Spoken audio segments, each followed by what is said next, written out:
Very good. Alright, hi guys. Welcome to the semifinals of the MCMC Debate Championship 2015.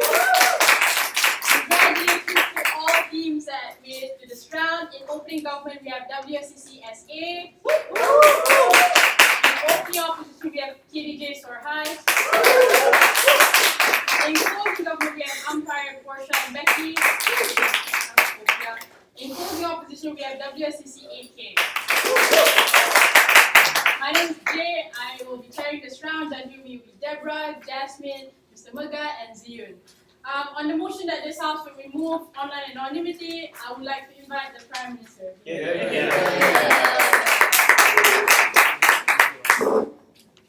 Okay?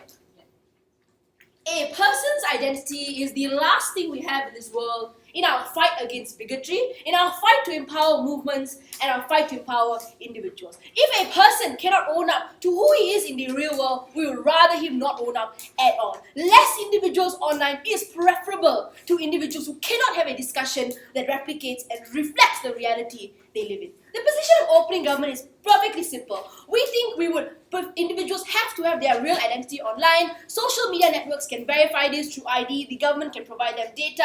The point at which they have users who are not their real identity, will charge the person, will charge social media. We're fine with that. If someone steals your identity online, we think that you wouldn't be charged, and like the media has a right to correct this. This debate is not so much about the policy, but what we think the value is of a person's identity and why we think we protect people on a large scale. I have 3 arguments to talk to you about. The first, we think the immunity you give individuals from consequences and why that is a scapegoat to the horrible world we live in online. The second, why we think individuals are more likely to reflect the reality they have in terms of discussions that they have online. But the third thing we will say is the association to come out for a cause, if you are a minority, is far greater on our side. The first, why we protect individuals from consequences that exist. This is the side that will allow bigotry, patriarchy, victim blaming to exist anonymously. A bigot, Madam Chair, can hide behind a name like Hello Kitty 69 and call women horrible individuals, gain ownership of it, but never claim his identity. If you want to be a bigot, and that is something you inherently believe is your right, we say at the very least we'll make it harder for you. You have to own up for yourself, maybe suffer some shaming from victims. Victims can associate against you. In the real world, people who are not patriarchal will give you hell for it. We think that is a world in which then maybe some bigotry is justified on your side. But we say the people we will change, that you will never get, are the people who are afraid to associate their name, maybe because they are influential, afraid to associate their name, maybe because they have daughters at home who will see that comment. All these people, you will never change in your world, we will change in our world. Because the extreme bigots won't change anyway. But the people on the line that who are more inclined to be bigoted because they are not afraid of who they are online, are the people we will change in your world. This means on our side, we will marginally change bigotry. We will change the amount that exists online, or at the very least, we'll moderate the type of bigotry that exists. Because maybe you're a bigot, you believe in that, and the point at which I type your identity, you will still be a bigot, but lesser of it. This means in our world, victims are more empowered. And we think that is a world in which recourse is easier. How so? First, we think they have the capacity to shame them in real life, dissociate from them in real life. If my neighbor is a bigot online and he calls me out for it, I just won't have a discussion with him. Actively call communities to hate on him. That doesn't happen anonymously where you can change your profile every 3 days once. Hello Kitty 69 becomes Hello Kitty 70 the next day, right? We think this is a world in which victims often become a result of transient natures of anonymous individuals, and that's a world in which people internalize the harm and never come out against it. We think your identity cannot be changed, Madam Chair, but a profile picture and a name can. So we think you make it harder for victims to come out. You allow bigotry to be more admissible, and you allow it to be in the most malicious form that exists today. Before I go on, sure. How will a homosexual teenager in a Bible Belt community be able to talk about his homosexuality and whether that's okay, when in the end he will be tied towards his name and be disenfranchised? We think a homosexual person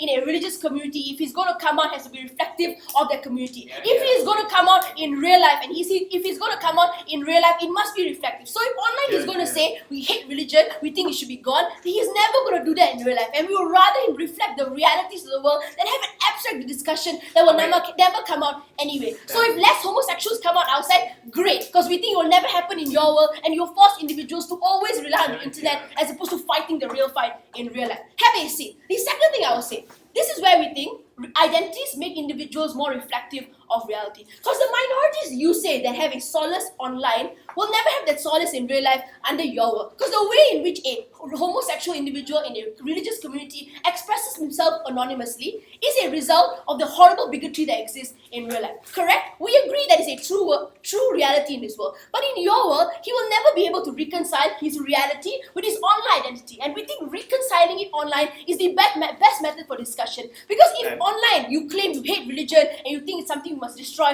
that will never be a reality in the community you live in. You will end up a discussion, you will die out there. We think that is a discussion in which you will never allow individuals from that community to also associate with you. You will never moderate yourself. We think the comparative on our side is individuals who have more moderate versions of what they believe in. Homosexuals maybe will internalize a bit more harm, but at least that's preferable because it's reflective of reality and will engage with the discourse. Because you also push bigots to be more extreme in your work, because to counter the anonymous homosexual guy in my community, I also have to be an anonymous bigot in your world. So we think the comparison is it's not reflective of reality, and it will cause individuals to remain in the realm of cyberspace, never necessarily translating into reality. So sure, that's a trade-off we're willing to make. But the second thing I will say is you empower more individuals. Who are these people we empower? It is true, you will get numbers on your side, but you will never empower people to associate. How is this true? A lot of individuals who want to come out in these communities often have to associate with someone who is suffering the same harm. So if I say I am Matthew Shepherd in a horrible bigoted community,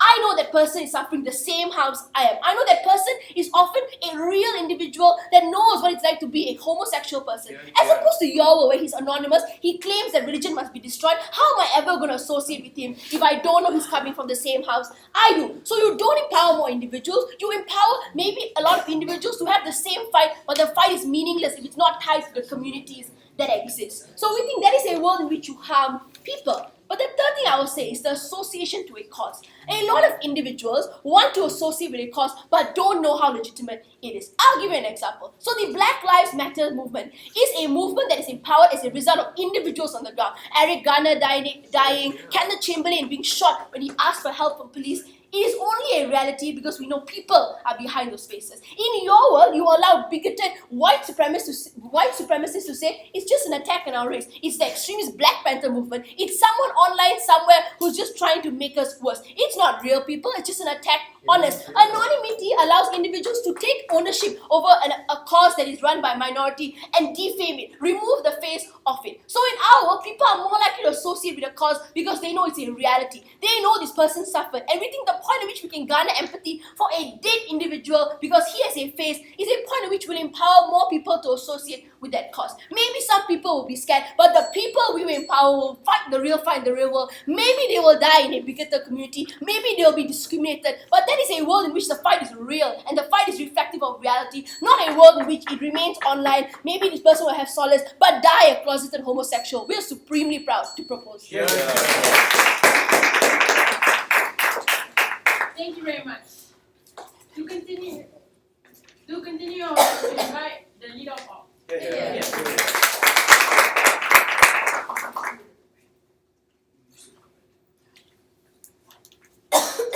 Opening government's case may have been benevolent, but greatly misguided. Before any of the arguments can continue in today's debate, we need to recognize what is the meaning of online anonymity and how does it really play out in today's world and what are the implications that it brings.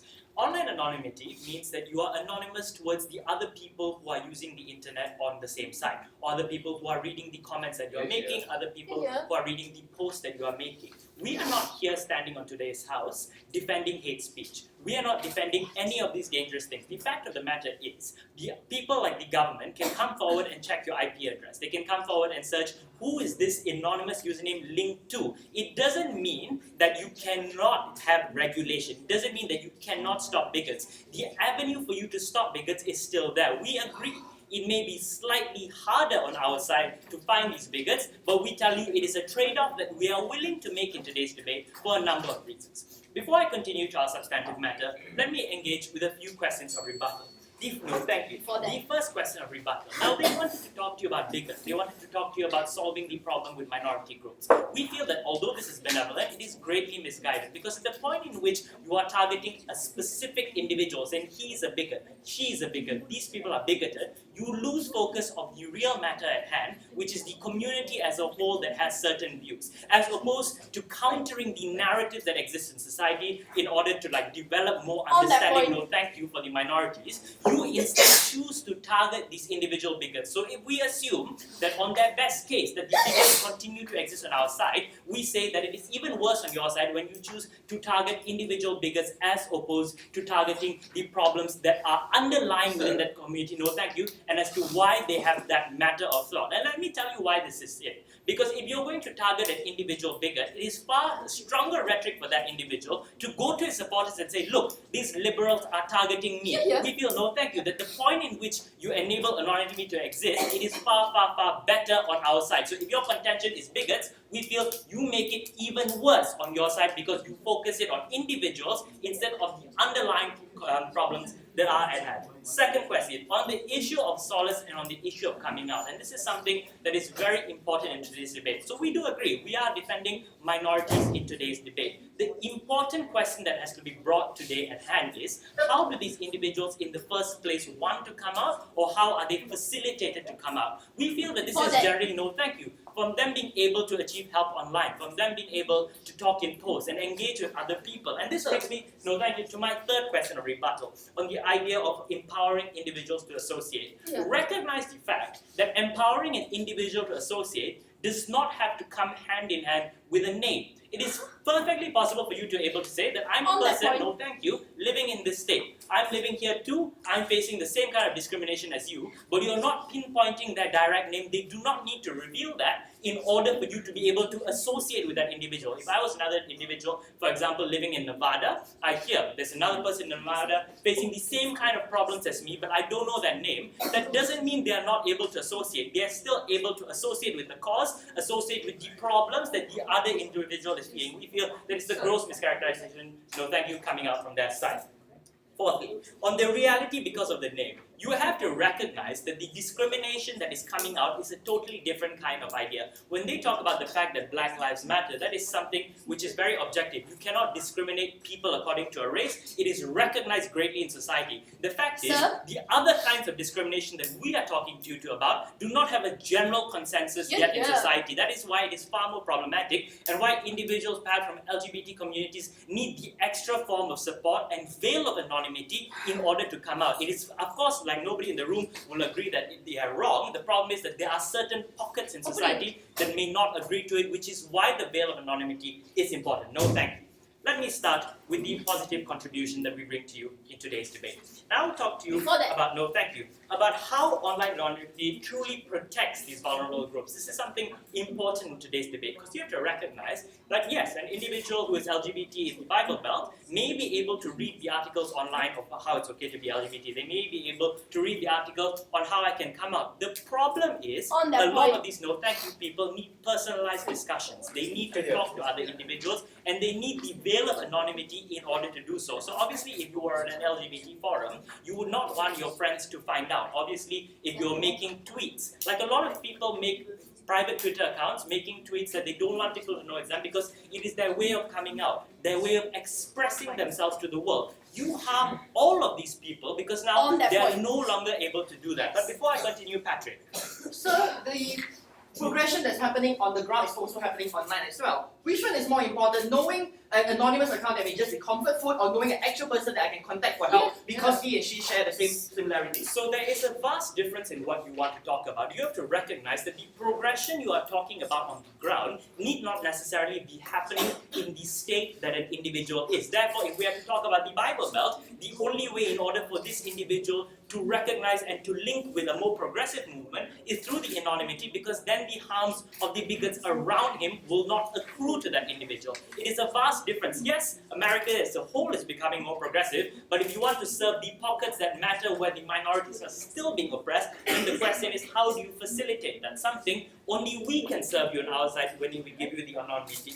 We do agree, no thank you Amrit, we do agree to the fact that yes, it may be harder to trace down certain bigoted individuals. It may be slightly, marginally harder to trace down people who make hate speech, but we feel it is still possible. It is not an avenue that we forego. You have to recognize that the process of coming out is through discussions with other individuals without a name necessarily. It can just be discussions on my situations and having supporters come to that forum and talk to them. Like, a lot of people before they come out do have an internalized problem. They do feel they are hated by the community, they do feel like people don't like them, and the only way in which they are comfortable to try and come out is at the point in which they know that if it doesn't work out, I can stop it. That is why the anonymity is something important, because that gives them the confidence to want to come out in the first place. That is how the positive association that they want to talk about is facilitated. It is only facilitated at the point in which that individual is comfortable. Oftentimes, the veil of anonymity that we bring to you on our side of the house is the very essence that makes them comfortable. So yes, there may be bigots on our side, we concede and we accept that trade-off. We feel that you harm it more because you no longer focus directly on the issues that are causing that society as a whole to become bigoted, and secondly, you no longer give the avenue towards the minorities to successfully break free. We have never been prouder to oppose. Thank you.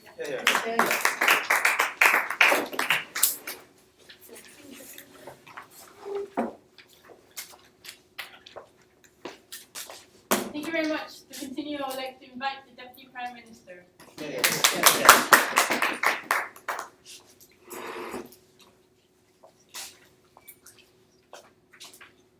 When the face of a cause is anonymous, the ability for me to associate with it does not exist. We need people to take accountability for their words, and we want decisions to travel past the sphere of the internet into the sphere of reality, where we can associate, where we can identify.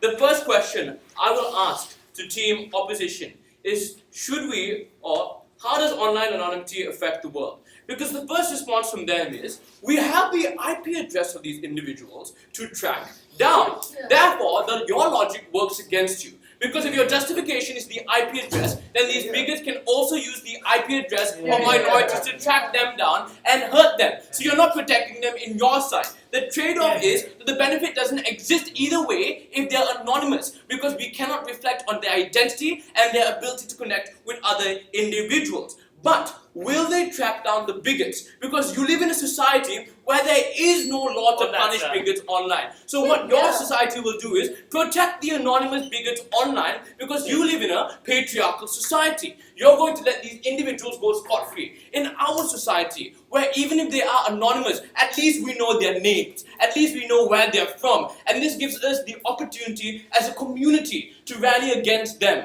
to rally against what they stand for, and then break them down. No, thank you. But his second response, that individual bigots, guys, they're going to be alone now, and it's going to be harder for them to respond.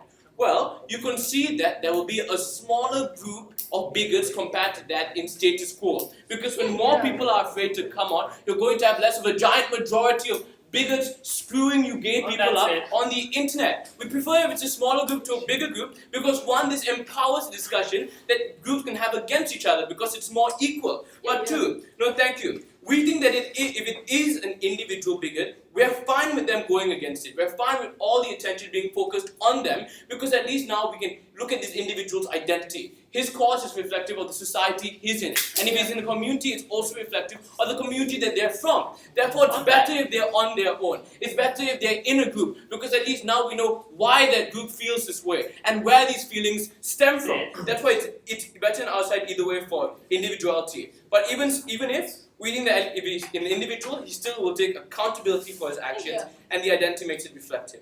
No, thank you. But the third response he had was that we are now, and we will disempower association. We think that if your argument is people can already come out in the internet, This is easily refutable if you are anonymous. Because if you are anonymous, there is no legitimate reason for me to believe that you are a teenage homosexual living in a Bible Belt community. There is no legitimate reason for me to believe that if I do come out, I will be able to identify with you. You will stand with me. And that's why we can't rely on the anonymity of the internet, because it does not promise you anything as an individual or community. You still live on your own. But why is the face better? Because you add value to a cause when you have names, when you have ages, when you have backgrounds and societies and communities and the systemic oppression that they've been exposed to their whole life. And background and information becomes a crucial part of the cause when we rally for change, when we fight for individuals, because at least we can reflect on their personal stories. No, thank you. The second point of the question I asked, should we allow people to be comfortable? We think that the comfort these individuals have on the internet makes the fight in real life a lot less powerful, because they're less likely to come out to a society when they can always stay comfortable in the sphere of the internet, when they can always have nice positive discussions with their anonymous Hello Kitty friends. But why is this bad? Because we think that when you're anonymous, when you have no incentive to change the real world, you don't moderate your views as a society or community. So you as a homosexual will go hardline against the bigots. Will say there should be no churches, there should be no bigoted views. And therefore when you do come out into reality, your perception of the idea or conceptualization of reality is cool. No, thank you. But we think that they at least have a better discussion when they reveal their identities. Because now they can deal with the societies that they're each individually from. The discussion doesn't have to be about a general ideal of homosexuality. It can be about your individual experiences of homosexuality, your individual experiences with struggle, with oppression. And this is better because it allows the fight to be more reflective of you as a person and not just really unorganized. But before I move into the second part of this question, Kishan, I need to hear. Would you be okay with a homosexual hating all Muslims because one person with that name has previously discriminated him? We think that this is a lot worse in your side because one, when you don't have any incentive to moderate yourself to a society which you know exists and will be there to see you making these comments, then you have no incentive to moderate yourself. You have more of an incentive to go on an absolute rant against Muslims, an absolute rant about Christians. But sure, if we are fighting against oppression, then we are fine with that. So, why will they come out and why is it better in our side? We think that the trade-off is if there are less people, there will at least be a more meaningful discussion. And we give you a community of real people, a community that you know you can fall back on. Therefore, even if there is one homosexual on this side, at least I, as another homosexual in this Bible Belt community, knows that someone else agrees with me, that someone else will be there for me. And this is a real community that we create for these individuals, one that they can opt into, one that they can manifest the benefits of. No, thank you. So, the third question, which will be my positive contribution, is why this allows for the engagement of children in the internet. Why is the internet crucial to communication? Because we think everyone has an access to the internet. It's convenient, it's cheap, but more importantly, it gives you autonomy over it. But how do we see the internet now? If the internet is made up of hostile, anonymous individuals, then we're less likely to participate because we don't know if we'll be able to participate or engage at the same extent. Therefore, what these children do is they either become observers of the discussion or they're more likely to follow the flow of that discussion. They won't contribute to their own opinion or what they feel is right according to them because they're children and they don't think that their discussion has the same level of importance. Therefore, what are the outcomes on our side? One, we think that children are more likely to engage because the internet becomes humanized to a certain extent when we see these people as just other ordinary individuals which we interact every day with in our lives. So children learn to moderate their knowledge. They learn different views. If I'm a bigoted child, I'm less likely to just follow the flow of a bigoted community or a bigoted website online because I know that there are other websites where people are moderate, where people are homosexuals. And even if there are less people, we think that this can allow them to see things differently or conceptualize the world differently because they can contribute to their own discussions and their own opinions. And at least now they speak for themselves. We give you a face, we give you a community, but most importantly, we give you protection. You never responded to that. Thank you very much.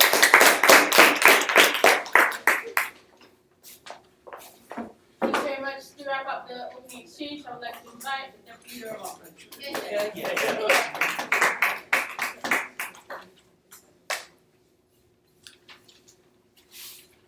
It's a false dichotomy coming from the opening side. Because the way they debated is as if outside we have not a single person who comes out with their names. The difference is this, right? That under both sides, if you're brave enough to have your name and you feel proud that you have your identity tied to it, whether you have anonymity or not, you have a choice. And these individuals will still exercise their choice, so all the powers and all the benefits of people with names coming up will materialize under our side. The benefit that's mutually exclusive is for those individuals who are scared to be disenfranchised from their societies to be able to come out and give those numbers and support. So the difference isn't whether or not we have names or not. The difference is we have names and we have a lot more individuals. Or even if, under our side, individuals would still hide in the veil of anonymity, we think it's perfectly legitimate because they were put in these circumstances in which they were never consented into, where they are continuously and systemically harmed. We think that they deserve a safe space where they can tell other people their stories and give support structure and give their stories towards other people. Because the moment in which they had to attach their names to it, a myriad of harms will happen towards these individuals. So that means that less people will come out under your side. So they said less people will make a better discussion. I'm going to prove this in my argument later, but just to clarify, I think if someone, a bigot, represents the society, right, and you're the only proud person to come out with your name, that means that you represent the whole society. So if you're a homosexual and you're the only person who came out with your name, you're the person who's going to say, I hate Christians. Christians suck. And in that instance, that's when all the Christians will homogenize all gay individuals to be like that. And that's when, that's where, right? Because that means the discrimination towards these individuals would be even worse. We prefer a more diverse discussion where a lot of individuals can be the checks and balances and individuals can form their own identity and stances as groups. So if you're a homosexual and you say something bad, anonymous homosexuals can come out and say, no, that's not, he believes that, I don't believe that. I believe Christianity and homosexuality can coexist together, things like that. These things can happen when you allow more people to access the discourse. 2 points of argumentation. Firstly, how you entrench bigots under your side, and number 2, how we have better discourse. Before that, a few points of responses. Firstly, they said that under our side we have no names, and that's a bad thing, and having a name is beneficial. We think firstly, people don't look at your article and look at the name before that. The main thing and what people highlight is the stories and the meaningful personalized events that these individuals post. So that means that if I'm trying to reflect upon this story towards the minority, the relatability towards this article is something, not whether or not this person is true. Hell, even if this article is fake and I'm a heterosexual who wrote some fake article, we still think it's beneficial because it gives a support structure towards individuals and they can relate towards these things. Secondly, we think that also like the fact that you're anonymous, that you're so scared of the discrimination that you have to hide in a veil of anonymity is also a powerful message towards society. Because I am so scared that I identify. The main reason why I am anonymous is because of the harmful society that I live in. They will disenfranchise me even more. They might even abuse me, right? The fact that you're anonymous gives an even stronger rhetoric towards society. That the discrimination is so bad that I'm not even willing to accept my identity. That I have to go anonymous because I'm too scared. Lastly, we think the benefits of having like names and all that stuff also happens on the outside because there are still individuals who come up. Try. So, great. If victims are empowered and the stories are real nonetheless, you dilute that because you empower the majority who can claim it's fake, who can claim it's in the reality of an extreme world. How do you empower victims then? No. So, even if you have your name, people can still claim it's fake, right? No one will know that Luke Chung is from like some Bible Belt community and is homosexual. So, the fact that you have a name doesn't actually mean that it's true. Like, people can have fake names and things like that under both sides. No, we're not saying that fake names will happen under our side, but we're saying that under your side, where individuals can still say that stuff, or because the name doesn't confirm it's true. Individuals can just say you're lying and use rhetorics like that. Yes, it's a shit, right? So, first issue, right? Victims, right? What happens under our side? Firstly, we give them a counter rhetoric because these individuals are born in that place. They doubt themselves. Is it wrong to be a homosexual? Am I going to go to hell? Right? The difference here is they will never be able to access other types of rhetorics. So that means that they will always stay closeted under your side. They will always stay harmed under your side. What happens under our side is that when they speak up and ask these questions, that's when they can get other anonymous people to say that I'm also living in the situation you're in. I relate to you. You're not the only one. And they can become support structures for each another. That's a benefit. But also, people like you and I can also come out and I realize that these things are happening and we can say that in this community, people are extremely homophobic. Maybe we should try and change that. Maybe we should try to have the government do something about it. All these things are beneficial because it gives awareness to us about these things and it gives like the magnitude of harm harm that these individuals face. Sir. That's a benefit. Sit down. On the second level, and this responds to what Amit said, because Amit said that this is bad because it doesn't materialize in the real world. Yeah. We think that's harmful, right? Because these individuals are always going to face harms under both sides. Yeah. At least they have a safe space where they can talk why? about their life, where they can construct their identity. Because sooner or later, when they can move out of that community, that's beneficial. Because these Yeah, individuals yeah. already had counter rhetorics, they were able to choose Yeah, what type why? of life they want. Under your side is a place where they will never be able to question themselves. You'll always stay in this harmful place. They'll never be able to self-actualize. Even if they don't move Yeah, out why? or nothing happens, Yeah, at yeah. least these individuals have room to be able to be themselves. And we think that's extremely beneficial. Because under Sir. both sides, these things will happen.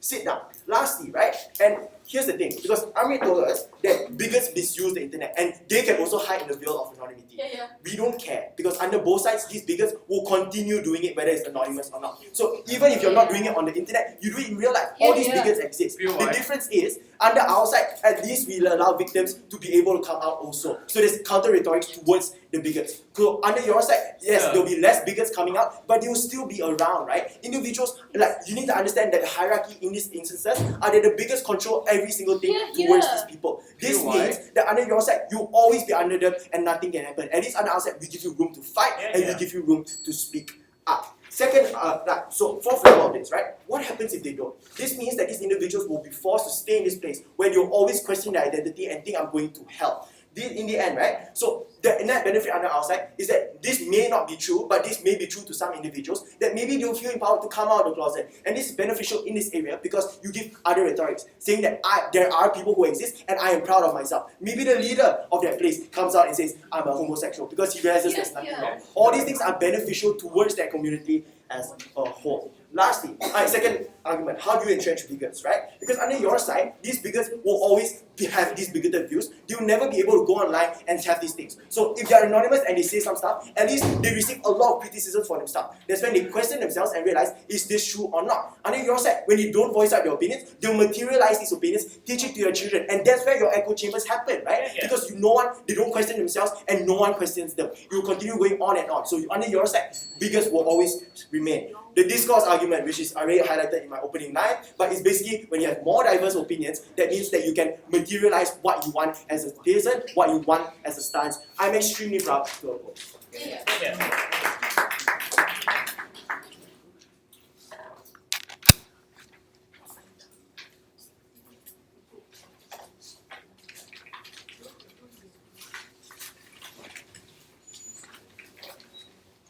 Please, this time the closing exchange, I would like to invite member of government.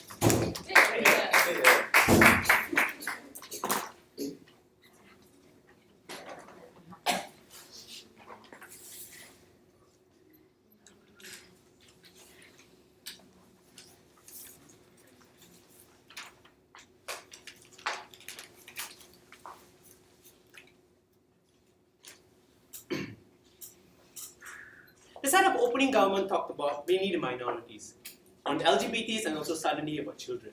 On side closing government, we're going to talk about the macro scope. We're going to talk about how anonymity affects everyone in general and how anonymity is always more often the motivation to crimes that to occur under their side as a whole. We're also going to engage on their best case scenario and tell them, even if you have marginal benefits for your LGBT individuals, why these collective benefits and collective harm that can occur has to supersede that. But of course, since we also love gays, we will also provide alternatives for them. Right? We've got three substantives for you. Firstly, on a proper justification on 3 levels to why is it okay for us to remove this. Secondly, why do we believe this online world is analogous to physical world and why we believe the law should be consistent on both worlds. And thirdly, I'll tell you why anonymity motivates crimes, which is a bigger chunk of the argument that was not really dealt with, right? But first rebuttal on this whole idea of discourse, which was mainly what they wanted. It told us in status quo, at least if you're anonymous, you can attack each other and provide opinions. LGBT, a person who hate LGBT and all those ideas, okay? That we tell you that discourse is better under our side when you know who these people that is commenting. Because we tell you provide legitimacy and credibility when you know who these individuals are. more often not, you will just scroll if his opinion is coming from anonymous or Hello Kitty, etc. But you would take proper attention to it when it's coming from Tom Daly, for instance, or even Ellen DeGeneres. Sit down. Even if you have more discourse under your side, we would rather the quality of the discourse as opposed to quantity of the discourse. They are out. Sit down. This debate. Secondly, the biggest chunk that they wanted to fight for LGBT is the whole idea of coming out. They're saying if you're anonymous, you're more likely to come out.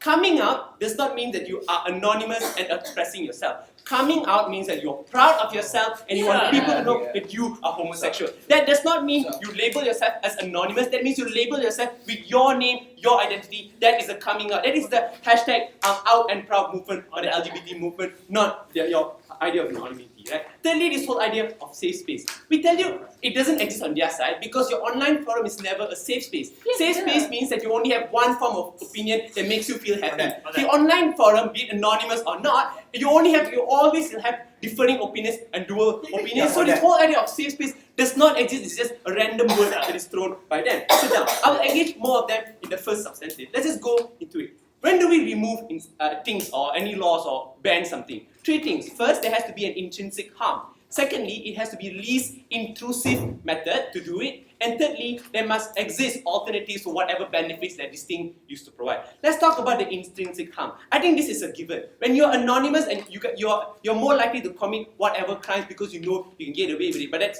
more to the third argument. But we tell you all these ideas of cyberbullying, forgery, terrorism, stalking, all comes mainly because of the anonymity that exists online. Sit down. Secondly, let's talk about the least intrusive method. Recognizing that all of these are a problem, what do we then do? It's either we remove online anonymity or we go on to more aggressive methods. I don't know, tapping into people's private conversation.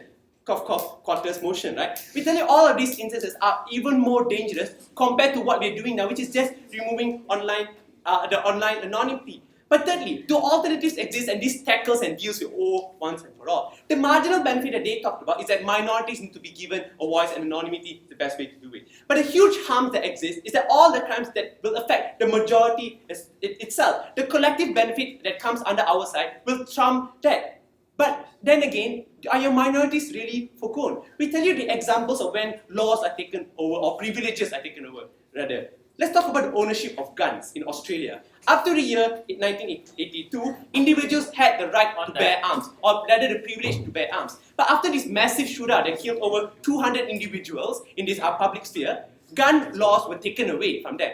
This is a form of privilege that was taken away. But the reason for that was justified because, number one, you already abused this form of system that's given to you by the mass public. But the reason why everyone's gun laws were taken away because they realized there was no necessity for it. I.e., you already had got proper laws and proper regulations to care for people. You don't necessarily need guns to care for you. Same here. If you're really concerned about LGBT rights, let's talk about alternatives that exist. LGBT is a global movement. Even in your Bible that says you already have alternatives to provide for these individuals, right, in real life, etc. But even if online, we would rather it not be anonymous for the quality of support that you would get when people know who you are and you know that the person that is supporting you is someone you can trust, right? Secondly, why should the digital realm and online world be analogous? Before that, I'll take opening. Yeah, so why can't names exist under our side when even when anonymity is allowed now, we still have people coming out with their names? Okay, this whole idea, okay, if you really want that, you can't have it both. You have to choose one. If you agree that the name calling is, the provision of name is better, which is exactly what we want. You can't provide it both considering the harms that we've talked about. But let's go on more to the harms of anonymity. First of all, in real life and digital world should be analogous. Why? In the 21st century, the digital world and the real world cannot be separable. Which is why whatever you can do in the real life, you can also do online. For instance, purchasing transactions, and also you can even live a virtual life. Both of these should go hand in hand. But why do laws play an important part? Because in real life, you're not allowed to wear a mask and walk on the street to do something, right? You're not allowed to walk without a proper identification card. The reasoning for that is a collective benefit because people need to know who you are. So if anything is done, you can be held accountable. The same way online, guys, because we want people to know who you are. You're not allowed to wear a mask in person. You're still not allowed to wear a mask online because these form of harms that exist in terms of the collective benefits has to be taken into account as opposed to your individual wanting and etc. There needs to exist this form of online people knowing who you are online and not anonymity, because that's not how law should be consistent. If you want the efficiency of laws to occur both in real life and also digital world, this is how you should do it. But thirdly, why are people more motivated to crimes if they're anonymous? The biggest deterrence to crime is always the fear of law. But something that will motivate you and coupled with your normal mens here is the fact that you know that you won't be caught, at least there's a huge likelihood that you would not be caught because of anonymity. Right? We believe this whole half-hearted stance that the IP address is still there cannot exist on their side, because they have to take a bold stance and engage with us. We tell you, the moment you're anonymous, you're more likely to commit whatever acts when it comes to cyber stalking, cyberbullying, terrorism, for instance. All of the acts are more likely to occur because of anonymity in your online world. This same way when people rob in real life, they always wear a mask, for instance. This idea of anonymity motivates people to do it, which is why we don't want anonymity online, because of the bigger harms that they cause. At the end of the debate, this debate has to be a lot more than just your minorities. It has to take into account the majorities that will also be affected by anonymous scandals. We'd rather not have it at all, considering the marginal harm that it causes. That's the harm. Thank you very much. To continue, I would like to invite member of all.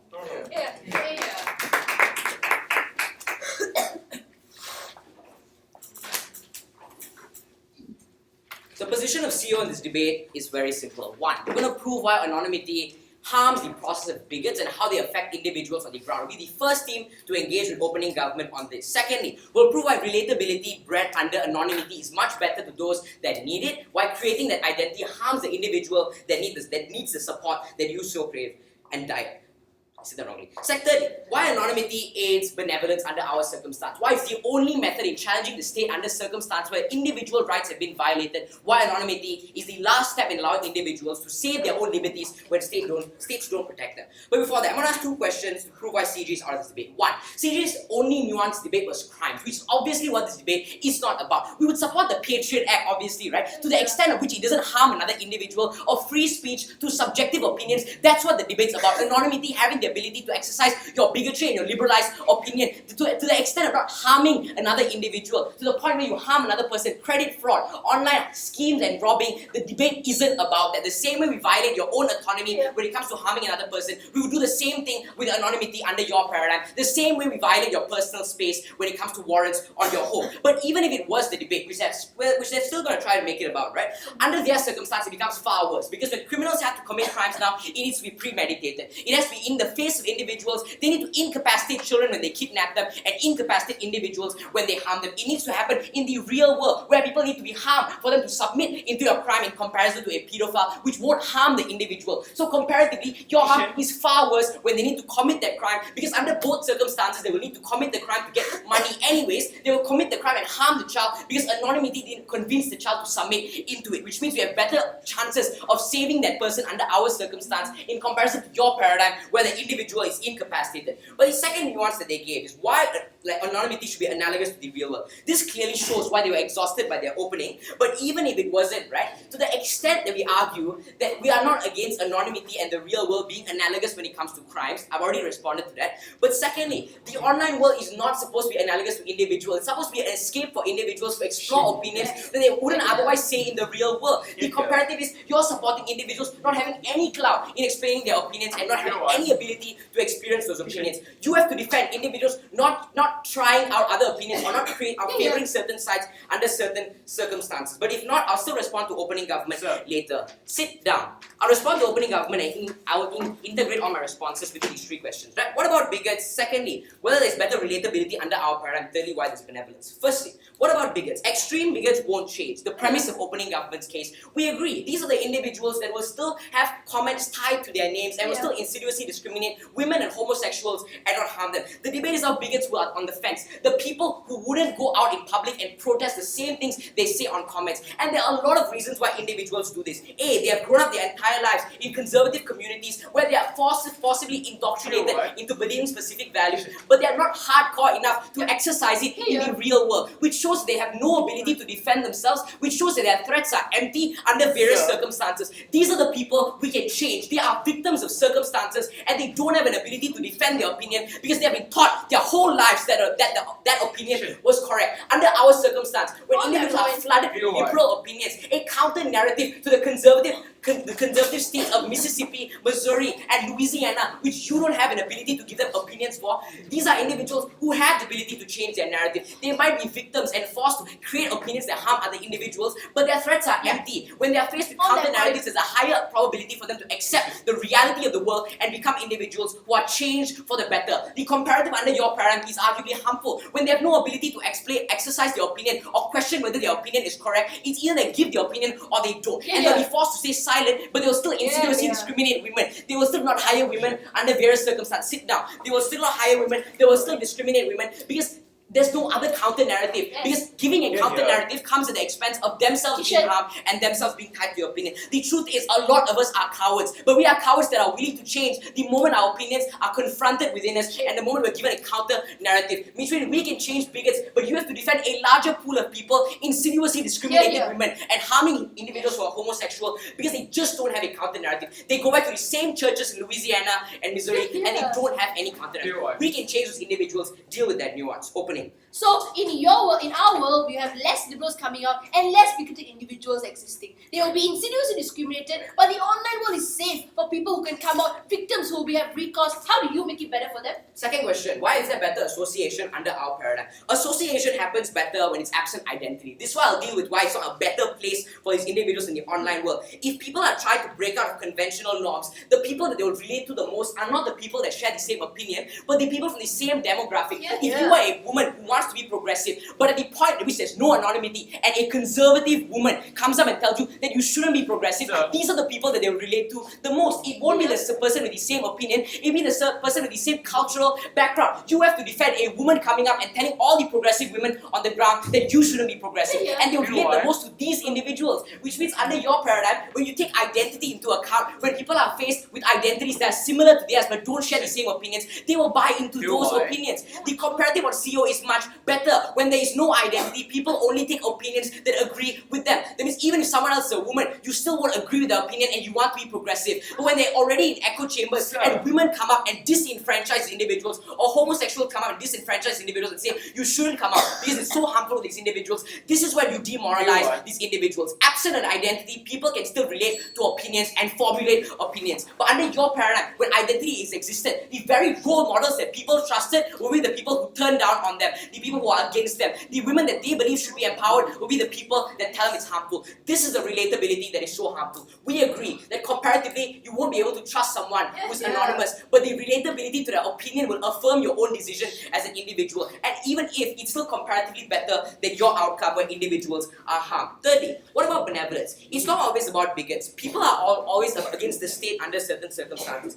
Having the ability to criticize the state is extremely important. In Ferguson, Missouri, individuals use anonymity to gather people to protest against police brutality that existed. In Malaysia, the only way to criticize the state is having it done anonymously. There needs to be a circulation of information, because if people do it to their real identities, in Malaysia you'll be charged under the Sedition Act. You'll be violated of your scholarships as an individual. You won't be given the ability to become a better person. We have a better circulation of information when people don't know they're being victimized. People can circulate anonymity and share the truth. Under your paradigm, they can't share the truth, because the moment they share the truth to their identity, that is when they'll be blocked out.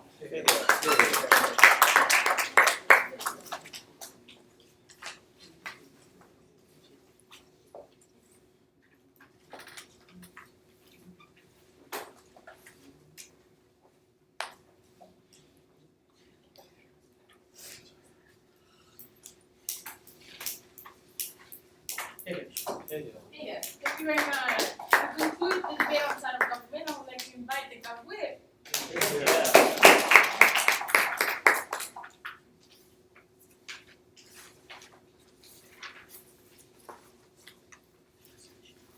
The team that will win this debate is the team that can accommodate to the two stakeholders that we have in this debate. Number one, people who misuse online anonymity and how we handle that. And also secondly, people who need online anonymity under their side. We believe side CG is going to be the first one to accommodate the balance to strike between catering for these two people, right? But let's move into, this is the structure of my week speech. Firstly, I'll tackle CO, then I'll move to why a big chunk of analysis came in from Vinod was clearly misunderstood and simplified by CO, but also thirdly, moving on to tell you why OO is not going to take to this debate. Let's move into CO first, right? Firstly, they tell you that bigots are victims of circumstances, and therefore they need to be able to vent out their frustration in order for them to change. We tell you that that's false. Ultimately, the law still caters and understand that we need rehabilitation of opinions, but there's a line that we draw between. When do we accommodate bigots and when do we accommodate victims? We tell you the line is this, that ultimately your people still have an alternative. For example, bigots, if you truly want to change, that even if you're faced with an overwhelming liberal bias on the online forums, you will still be able to rationalize the idea regardless of whether or not your personal identity is at threat. So we say that more often than not, people who comment are people who don't want to change, and more often than not will be hiding behind this veil of anonymity to continue to diss people because they know ultimately they don't own up to their actions. So we tell you ultimately we cater for both the bigots and the victims, because really, if your bigots really want to change, we don't see why that's a problem. But secondly, they say this, that ultimately we need a counter narrative. If they don't do it, they will do it in real life. The problem is we are more than happy for them to actually do it in real life. Why? Because when they do it in real life, that's when every single action is linked to your identity. That's the reason why we force you to actually commit. For example, if you want to talk about unfair hiring policies, that's why the chain of command can actually trace back to you, because you're a bigot, you can identify and shame you in open and be telling people that this is a company that you shouldn't work with. Ultimately, it's this. Liability can only be established, for example, when we have some form of identity attached to you. And the justification coming from them is very simple, right? Oh, crimes can now be premeditated, as if all crimes are suddenly committed out of impulse. We tell you, premeditation of crime will still happen regardless. That's a non-issue. The real issue is, the real problem that we have in that case is this. They say the online realm is supposed to be an escape from physical world. That's an action, that's a justification for crimes or cyberbullying being carried out in the online world, because somehow it's an escape for you. That means you can utilize it so that you won't commit crimes. We tell you to that extent, the harms that you inflict, whether or not you do it in physical realm or in the digital realm, is still the same. You are using another person's immutable traits to actually criticize on them and therefore make them feel as a lesser human being than you. We tell you to the extent that these harms are inherent with the action of anonymity, or you can prove to you that in years ago people are misusing anonymity, then we win to this debate. Let's look at their point as well. They say relatability to opinion can only happen when there's a need for a critical mass. We tell you this idea is this, right? More often than not, we need to be able to link identity, and that's the reason why online people always use reference. That's the reason why I don't simply believe in any websites that I see that somehow says, oh, 40% of Chinese are somehow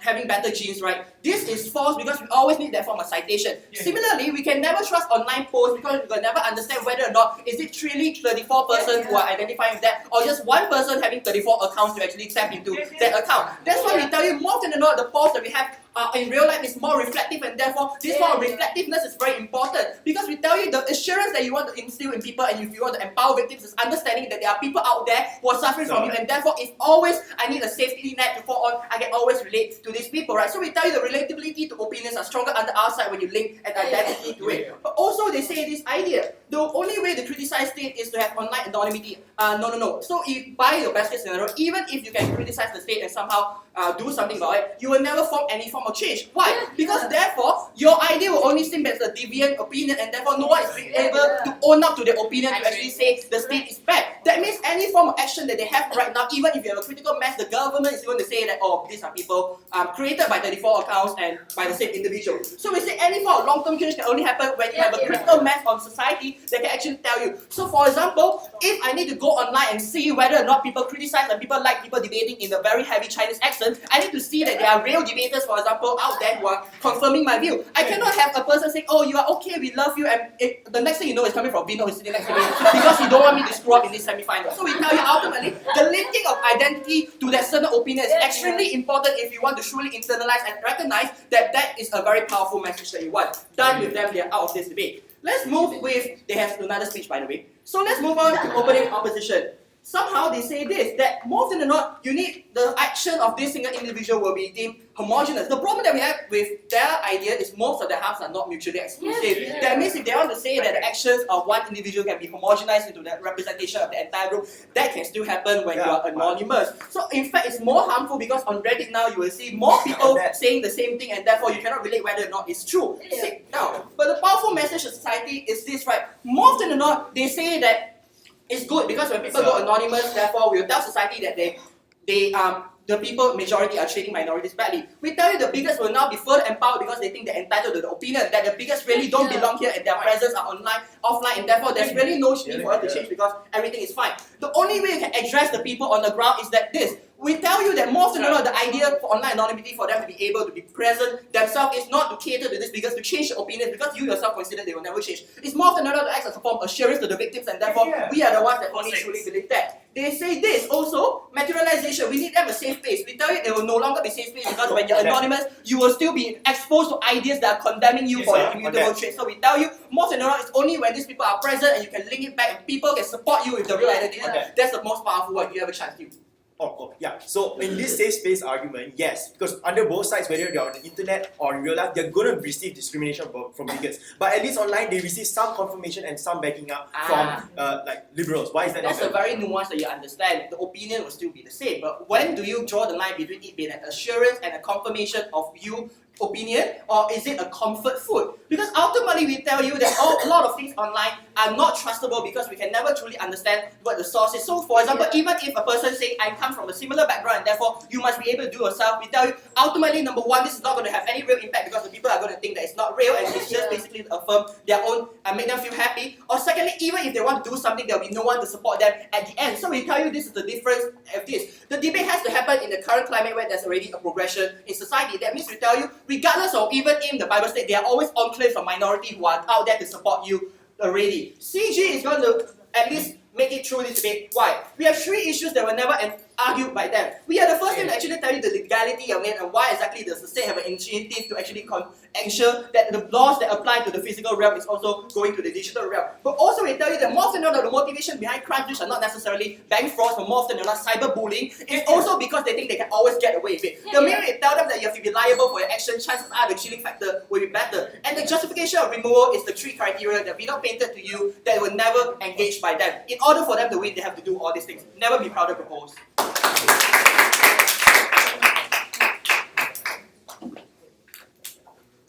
Thank you very much. To conclude the semi-finals, I'd like to invite. Oh wait.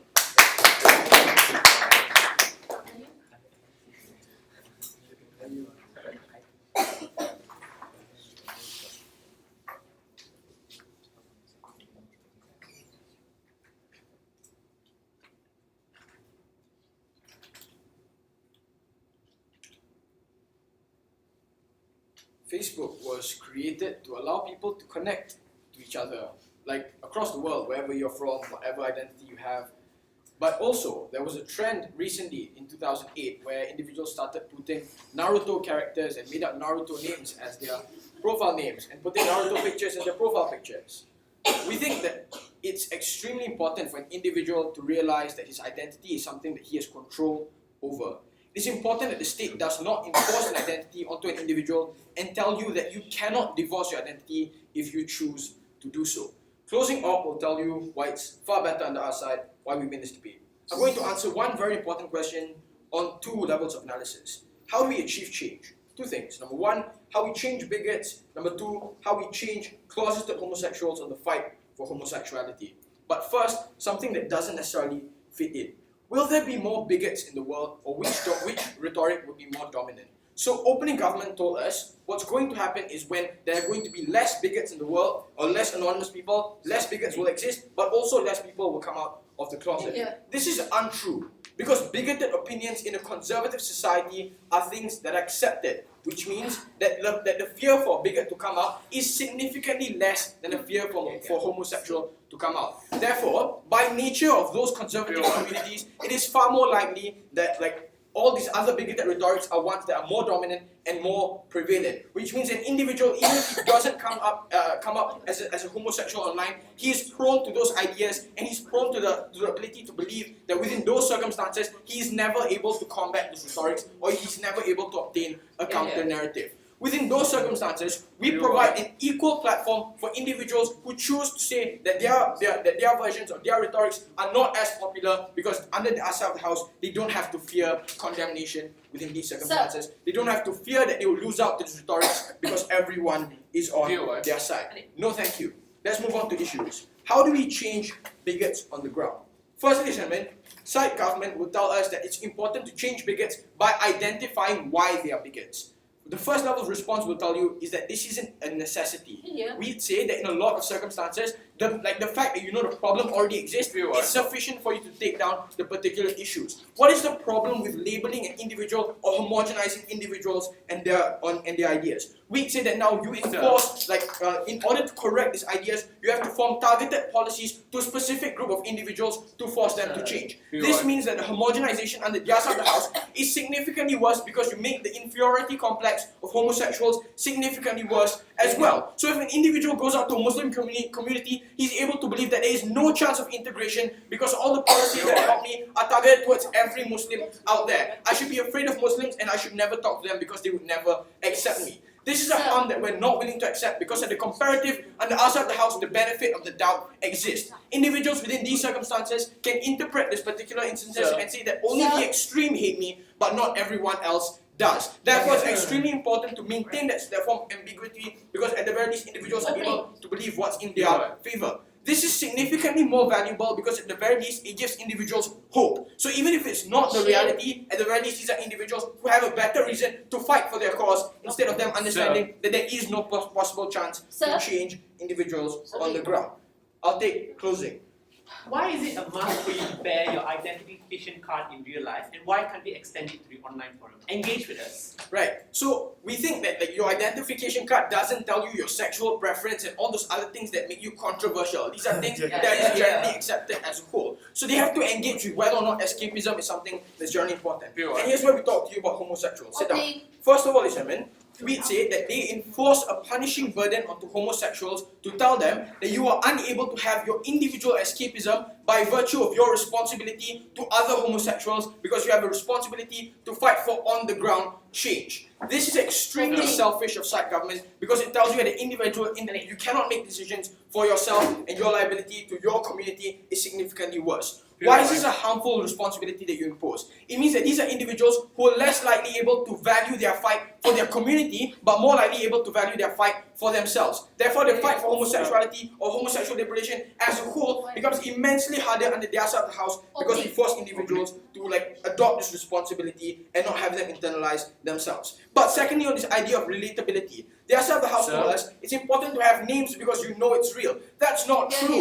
The ability for an individual to relate to a statement is not given by the credence of a name, but given by the credence of that reality to them. Which means that similar to how individuals can adopt to Harry Potter books or Star Wars, the same principle applies. The fact that the individuals think that they're living the same lifestyle or that's a lifestyle they choose to live in, that's something that they all generally opt into. Sit down. But the second level of response is this. We'd say the quantity of individuals online is significantly better than the quality. And the reason why is because the best case under the other side of the house is you have 100 group of individuals who are sincere and genuine and are brave enough to talk about themselves. The comparative on the other side of the house is that these 100 people already exist, but what's even better is there are another 1,000 people who are not afraid or who are just generally afraid and who come up and still provide the same clout to these individuals. So at the point at which these individuals reach liberation, these are the groups of individuals who are proud to back up the individuals who are still entrenched. Which means the hope for individuals that are closeted within these circumstances is significantly better under our side of the house because at the very least we have more people on their side.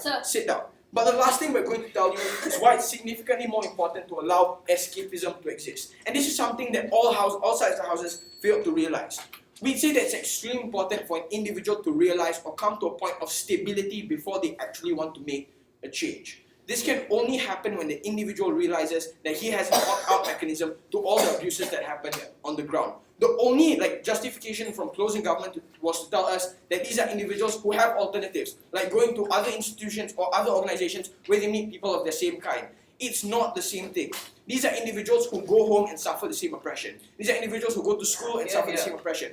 At a point where they're unable to access all these other structures, where do they go to? The internet. Within these circumstances, it is far more important for these individuals to realize that on the internet, they can be themselves, and at the very least, this is a stepping stone for them to realize that that's a reality they can adopt in the real world. So this debate is about whether or not the internet can reflect or manifest the conditions of the real world. Our side does it best because we tell you, but that at the very least, these are individuals who are able to realize that hope is something that exists in the real world as well. At the end of this debate, side closing opposition deserve nothing less than to speak at the grand finals. Thank you very much, guys.